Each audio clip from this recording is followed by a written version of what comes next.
और आज हम लोग देखते हैं लॉजिकल ऑपरेटर्स। अभी तक हमने देख लिया अरिथमेटिक ऑपरेटर्स, रिलेशनल ऑपरेटर, अब आई बारी लॉजिकल ऑपरेटर्स की। लॉजिकल ऑपरेटर्स बहुत से जनों को बहुत कंफ्यूजिंग लगता है, पर आज हम इस वीडियो से बड़े सिंपल तरीके से लॉजिकल ऑपरेटर्स को समझने की कोशिश करेंगे। तो बच्चों, तीन तरह के लॉजिकल ऑपरेटर्स होते हैं: एंड, और, नॉट। सी लैंग्वेज में एंड ऑपरेटर के लिए दो एम्परसेट इस तरह से साइन बनाया जाता है, और ऑपरेटर के लिए एक टूटी हुई लाइन बनाई जाती है, और नॉट ऑपरेटर के लिए एक्सक्लेमेशन दिया जाता है। एंड और नॉट। अब एंड ऑपरेटर क्या करता है? दो ऑपरेंड लेता है। जैसे हम लिखते हैं ए एंड बी। अगर इस ए एंड बी में ए और बी दोनों ट्रू हो तभी आंसर ट्रू आता है। अगर इन दोनों में एक भी ऑपरेंड फॉल्स हो जाए तो आंसर फॉल्स आएगा, और अगर दोनों फॉल्स हो जाएं तब तो फॉल्स आएगा ही आएगा।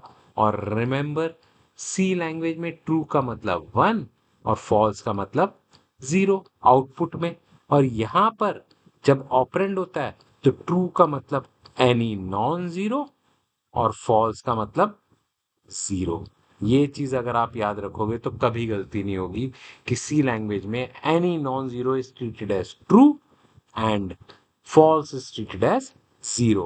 For example, if I write in C language, आपको एग्जाम में मिला कि भाई 20 एंड 10, क्या आउटपुट आएगा?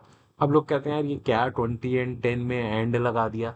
तो इसमें क्या है, दोनों ट्रू हैं, दोनों नॉन जीरो हैं, तो ट्रू हो गए। तो ट्रू हो गए तो आंसर में क्या आ गया? वन। और अगर कोई सा भी ऑपरेंड इसमें जीरो हो जाता तो आंसर आ जाता false, that is zero. Similarly for or operator, और ऑपरेटर में क्या होता है? अगर हमारे पास दो ऑपरेंड में के बीच में लगता है ये भी ए और बी, अब ए अगर ट्रू है और बी भी ट्रू है तब तो आंसर ट्रू ही आएगा।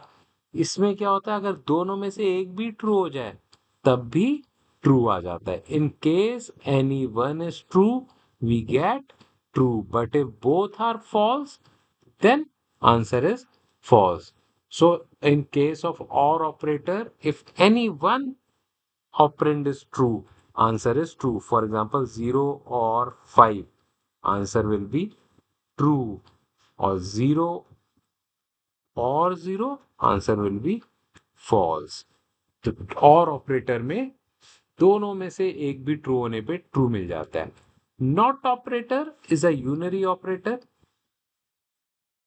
Not operator is a unary operator.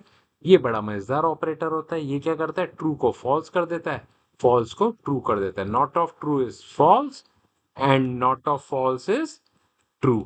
ये बड़ा ही मजेदार ऑपरेटर होता है, ये सिर्फ निगेट कर देता है। अब इनकी प्रेसिडेंस क्या होती है?